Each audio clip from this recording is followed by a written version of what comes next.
Hello, umataqashti akkam jirtan nagee qabdanii fayyaadhaayi. Chaayinaa waan nuun finne qabdu osoo jettuu hono hafuulan nuyi teessinu fidde. Mee aniin normaala akkamitun akkana mee ilaallaa qotta. Kono aniin normaala tanaga. Agartanii? Amma kun normaal. Filtaraa fi kun illee ni jiru. Agartanii? Kun amma normaal. Haya ka meekaappii san finne gahay. Ummanni akkam nu godhu jiransa. Fuula nama iteessaa mee usaa wanti. Hayyaa.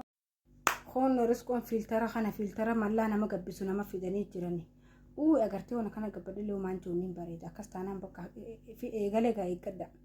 Fi eegalee akkas taanaan paawuraan fi gurraacha lallettu biyya Soomaaliyaa kana piik paawurii jiraami. Paawura adda addaati jira kan nama gabbisu. Fuula bushoo kurfaatu kana godhe fuula san bareeda dheeraa mitira lamaa sanii hanqana gaddeebisee akkam rabbisan mastaa addaati. Waay filtarri akkuma nama godhu gartanii qottaa mee laala isinillee akka isin godhu hojii laalla akka qabee dhukkaasan ala yaa rabbi nu baasi.